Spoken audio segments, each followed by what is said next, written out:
Hello everyone, as you all know कि economic survey report 2026 अब आ चुकी है। तो उसके जो कुछ की फैक्ट्स हैं वो हम आपके साथ साझा करेंगे, जिसमें सबसे पहला है कि जो इंडिया की रियल जीडीपी है वो फाइनेंशियल ईयर 2026 में 7.4% की दर से बढ़ने का जो अनुमान है वो जताया गया है। और इसी के अंदर इंडिया में रेवेन्यू रिसिप्ट जो है अब जीडीपी का 9.2% हो गया है। और आईटीआर जो पहले 2022 में 6.9 करोड़ लोग थे वो अब 9.2 करोड़ हो गए हैं। तो ज़्यादा लोग टैक्स देने लग गए हैं। और इसी में सरकार अपनी कमाई का 4%, सिर्फ 4% जो कैपिटल एक्सपेंडिचर है वो सीधे सड़कें, पुल और रेलवे बनाने में लगा रही है। दूसरा है बैंकिंग सेक्टर। तो बैंकों में जो है वो एनपीए वो अब घट गए हैं, वो 2.2% रह गया है। अब जनधन की शक्ति 55 करोड़ से ज़्यादा बैंक खाते अब भारत में खुल चुके हैं, जिनमें से 36 करोड़ ग्रामीण भारत से हैं। यह है असली फाइनेंशियल इंक्लूजन। शेयर बाजार में भी जोश देखा गया है, जैसे कि अब 12 करोड़ से ज़्यादा लोग सीधे मार्केट में इन्वेस्ट कर रहे हैं। और गर्व की बात यह है कि इनमें 25% महिलाएं भी हैं। और तीसरा है विदेशी व्यापार। विदेशी मुद्रा भंडार भी भारत का 701.4 बिलियन का है, जो फॉरेक्स रिजर्व है भारत का। यानी अगर हम पिछले 11 महीनों में कुछ न कमाएं तब भी देश चलता रहेगा।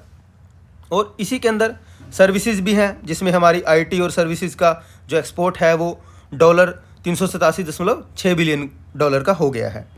और इसी के अंदर जो हमारी खेती है उसमें रिकॉर्ड पैदावार हुई है।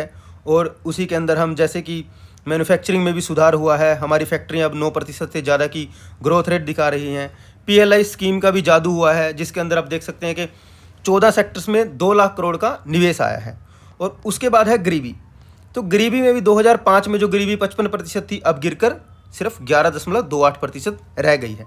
तो ये सब आपके प्रीलिम्स और मेंस के लिए बहुत ही इंपॉर्टेंट फैक्ट्स हैं। और इसी के अंदर अगर हम देखें ग्रीन इंडिया, उसमें भारत तीसरे नंबर पर आ गया है रिन्यूएबल एनर्जी में। अगर देखा जाए शिक्षा की नींव, अब हमारे पास 23 आईआईटीज़ हैं और 20 AIIMS हैं। तो मजदूरों का सम्मान, जैसे उसके अंदर ई श्रम पोर्टल पर 31 करोड़ कामगार रजिस्टर्ड हो चुके हैं। और इसी से रिलेटेड हमारे पास कुछ कंसेप्ट्स हैं जो बहुत ही इंपॉर्टेंट है आपके लिए। उसके अंदर जैसे जीडीपी वर्सेस जीवीए है। जीडीपी पूरे देश का आउटपुट है, जबकि जीवीए एक सेक्टर वाइज ग्रोथ है। और एक और टर्म जो हुई है वो है फिस्कल डेफिसिट, जिसमें सरकार की कमाई और खर्च का अंतर देखा जाता है। और इसी में एक और टर्म आया है जीएनपीए। जीएनपीए वो लोन है जो समय पर वापस नहीं किया गया है। उसके बाद एक टर्म हो रहा है मल्टी डायमेंशनल पॉवर्टी। ये सिर्फ पैसा नहीं बल्कि अच्छी सेहत और शिक्षा की कमी को भी मापता है।